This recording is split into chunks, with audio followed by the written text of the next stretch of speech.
Hello and welcome to this week's Artist Talk in our series here at Yukon Artists at Work in Whitehorse, Yukon.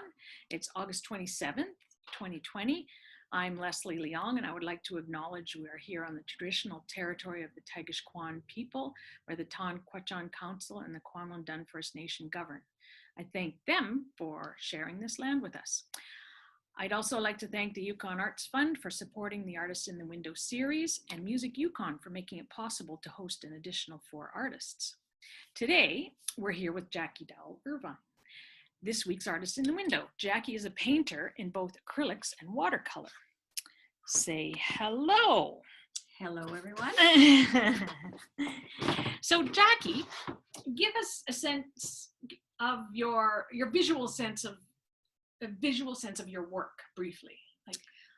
Well, as far as media, I am a mixed media, water media artist mainly. I work in acrylics, watercolors, some pastels, and pen and ink. But mainly, I've been known in recent years for my acrylics. Yes. But we can visit this later. I got back into watercolors again a few months ago. And I would say mainly my subject matter is the Yukon landscape. I love the wilderness and I love nature. Yeah. So, yeah. Well, actually, so that would bring me into this question is about living remotely. So you live near Faro, yes?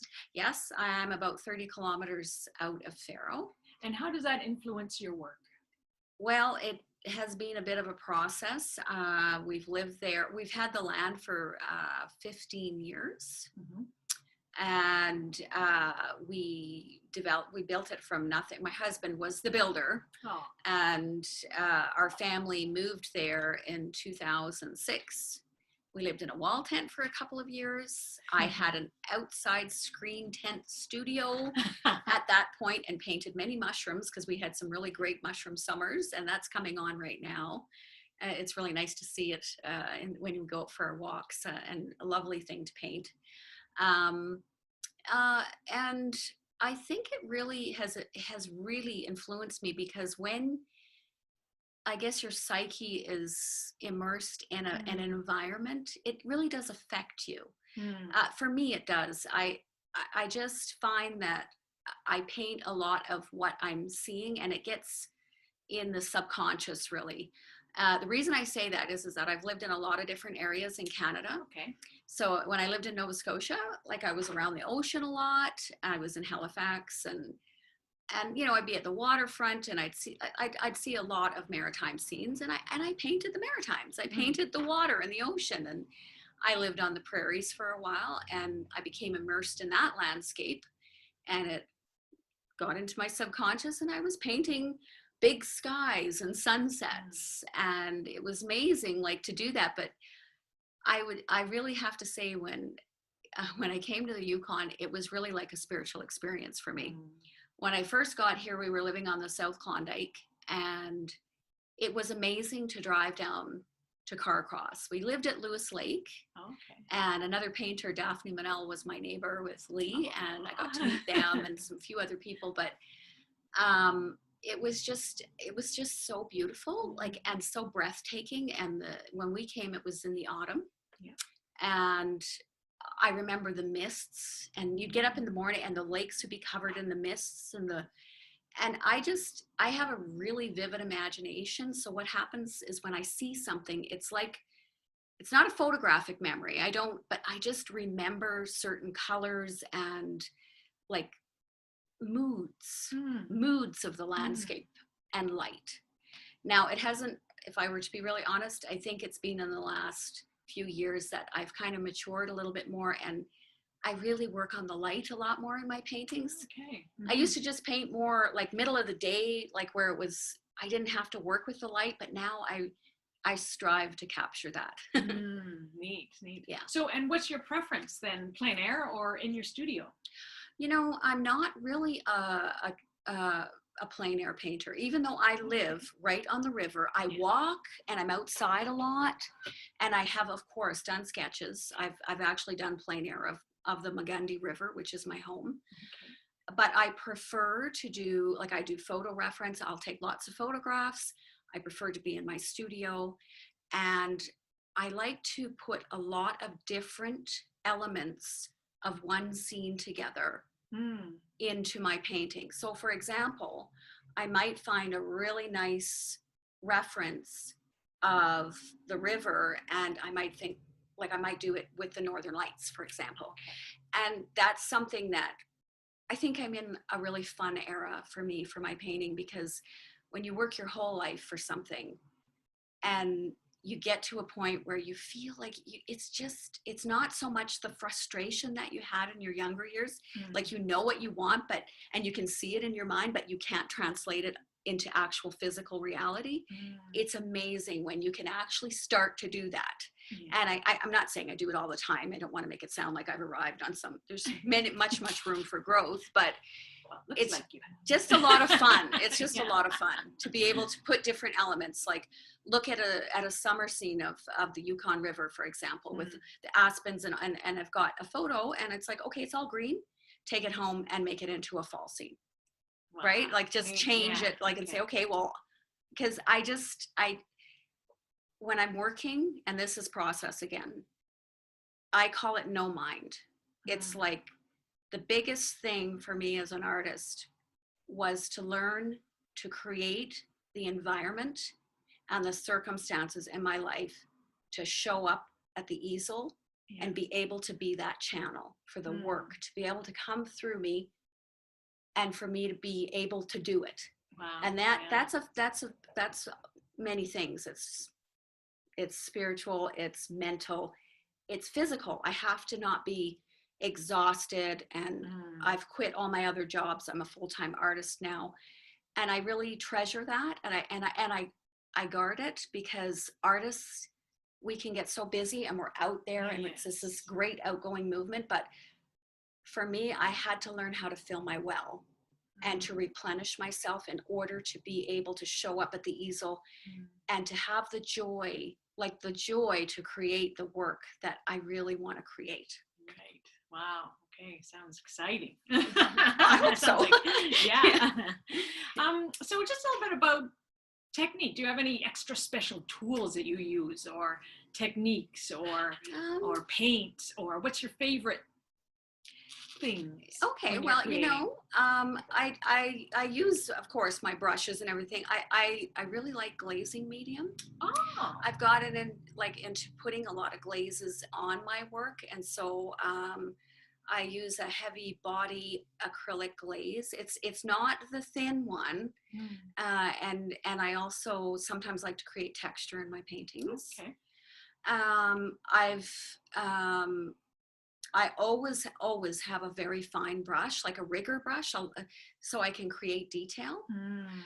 Because I am a realist painter, but I like to have some.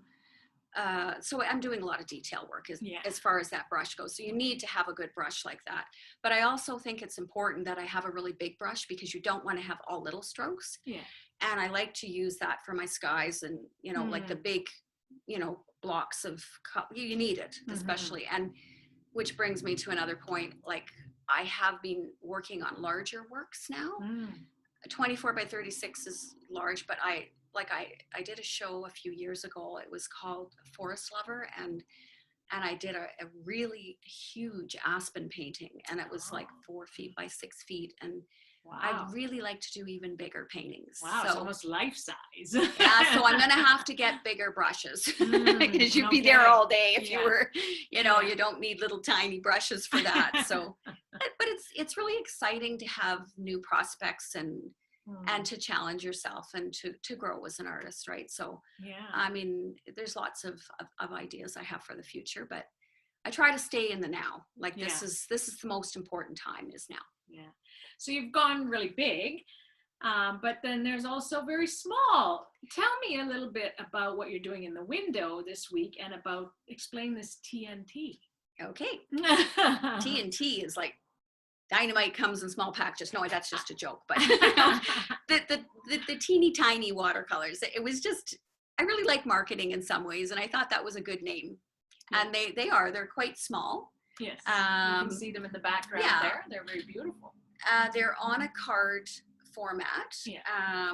It's kind of coming full circle for me because when I was in my early 20s, I lived in Halifax, and I would go to the public gardens. Oh. I had a vending license, and I would set up, and ever since I was 5 years old, it was my dream to be an artist. This has always been my dream. Wow.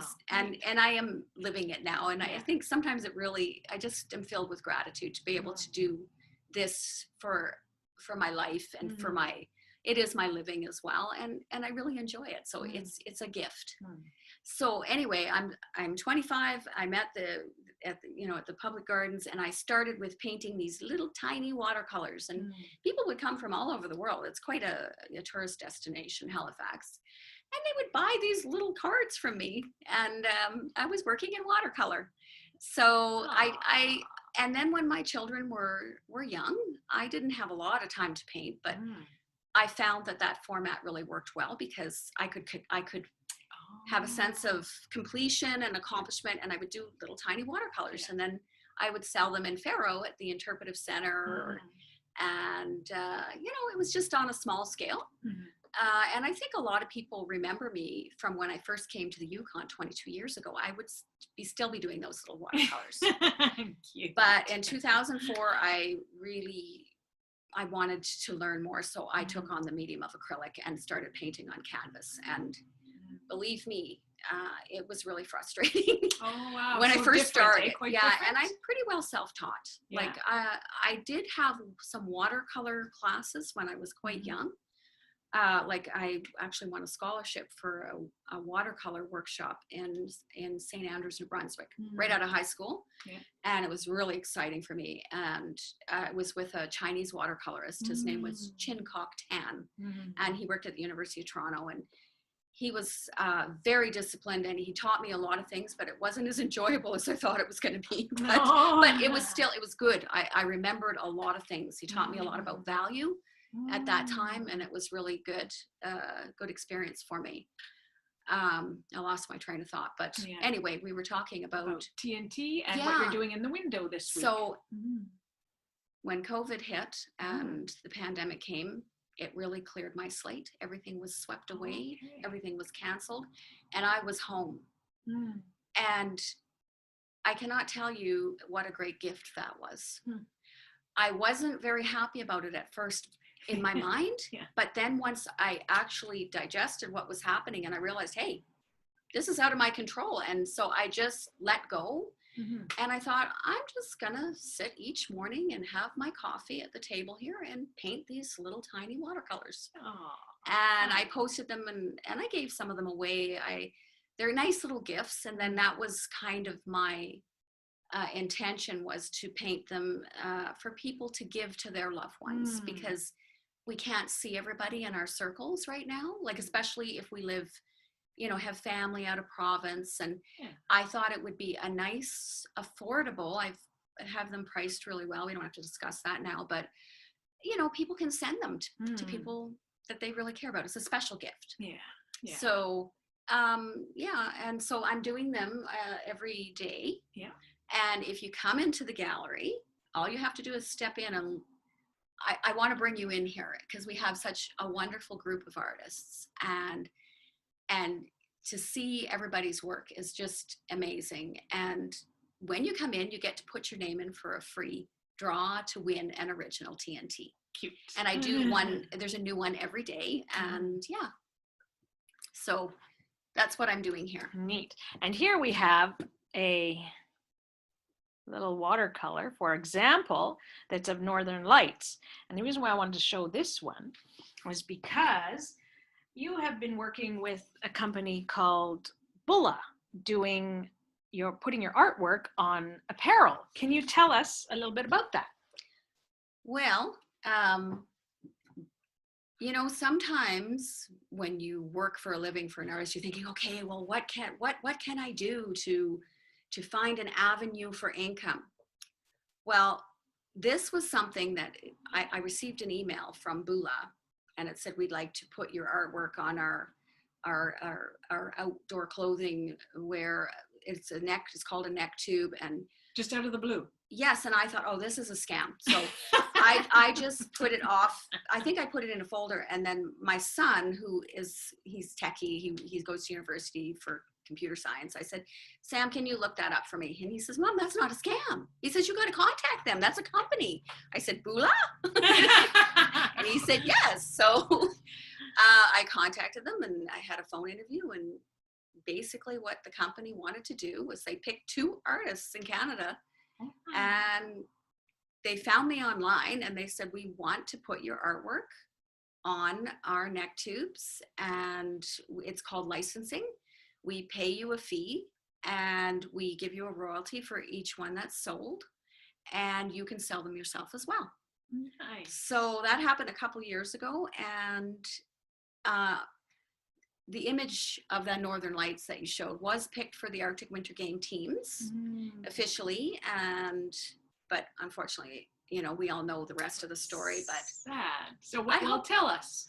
Well, the games were canceled because of COVID, and that must have been very disappointing. But they did sell all the buffs before the games began, so I believe that, the teams probably got theirs. Oh, okay. But they also were sold at Coast Mountain, and they're carried in different stores in town, but they're all across Canada and US, and they sell worldwide on the web.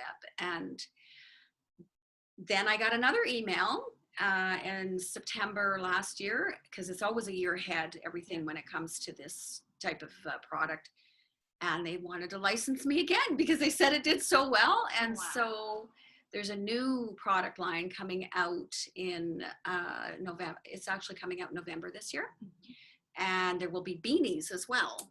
So nice. That was another licensing agreement, and it's like, wow, I feel very fortunate and lucky to have had that happen. And it's a really great way for artists to use, images that they've painted them, or they've used them or sold them, and now, it gets used on other things. So nice. It's a great thing. How does it feel when you see somebody wearing one? Well, especially really, someone you don't know.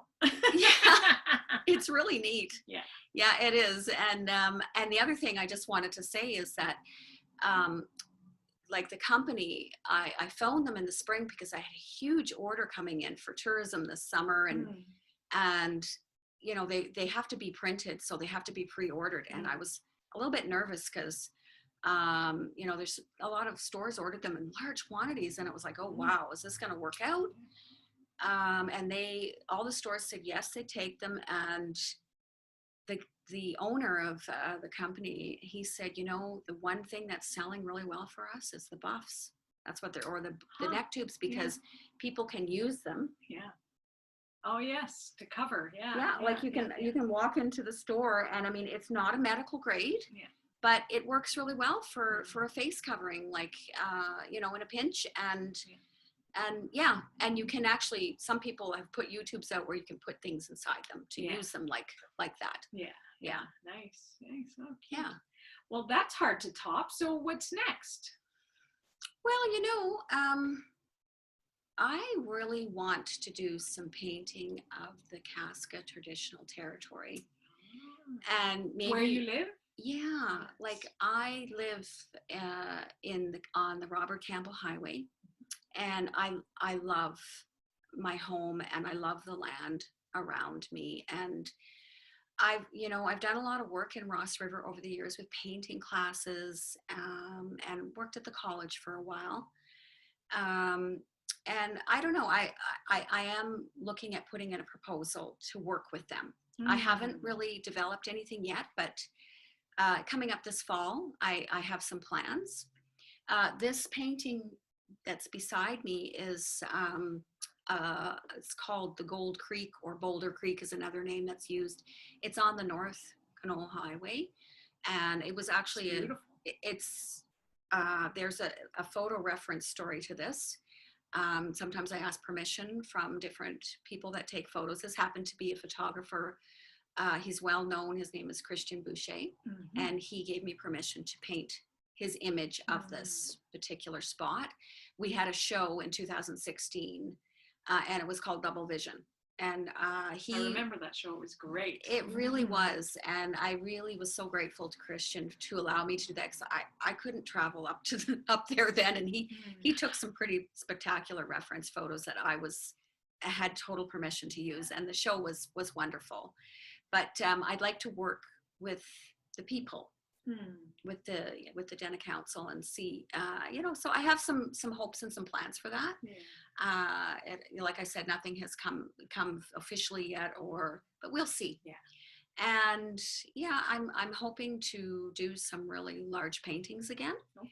Because I have a feeling I might be home a little bit more this winter. I love coming into the gallery here. I usually come for a week at a time, but I don't like to come during transition time when the weather, we've had long transitions in the fall. So it's just to do with travel and road safety. It's hard to travel a long way in the October, November months. And do you have any plans for a show? No, not yet. But you never know. And it's kind of fun too. You had a good summer. You did plein air, didn't you? Oh yes, I was. And you also did Created in the Canyon. Yes. That was put on by the Yukon Conservation Society. Yes. Did you enjoy that, even though you prefer the studio? I did. I really did. And what I really liked was I loved talking with the people and connecting. Just one thing, about me and my art is I believe that art is about connection. It's connection to self and connection to your source. I'm not going to call it God or spirit or universe, but to source. Whatever that is. And it's connection, and then it's connection to people. My art, our art connects us to people. And that is a really beautiful thing, because why would we create all this beautiful art if it was just for ourselves? It really is for other people as well. So I really enjoyed being in the canyon and talking with everybody, and it was so nice after having a lot of solitude in the months before. Nice. So nice. Okay, do you have anything else you'd like to tell us about? Just my artist statement. I say make each day your work of art. And that means I think everybody can do that, actually. I think we're all artists in our own way, but I liked it because I am an artist. So that was make each day your work of art. Be true to yourself. Like, do what really animates you, what makes you happy, what inspires you, and help others. It's really nice if you can do that with your art and give thanks. So that's about it. Well, thank you. Thank you, Leslie. I really appreciate it. Appreciate it. Well, you can see Jackie's art here at Yukon Artists at Work, and she has a Facebook page, Jackie Dowell-Irvine. And Instagram the same. Good. And I also have an Etsy channel. Oh, you have an Etsy channel. Okay, that wasn't listed. Okay, good. So there you go. Under your same name? Yes. Okay. Yeah. And then you have a blog. Yes. Right? JackieIrvine.blogspot.com. Yes. Correct? Okay, good. Thank you, Leslie. And you can see her working in the window tomorrow, which is Friday, the 28th of August. And you're going to do some on Saturday, the 29th as well. Yes. Excellent. That's really nice. And of course, you can always see her work here in the gallery at Yukon Artists at Work in Whitehorse. And next week we have a glass artist, Janine Baker. She'll be in the window. And we'll be doing an interview with her on Thursday too. So hopefully we'll have somebody participate and come to that one. Well, thank you very much, Jackie. And yes, we look forward to watching you in the window. And thank you for interviewing me, Leslie. You're welcome. It's great. Thank you.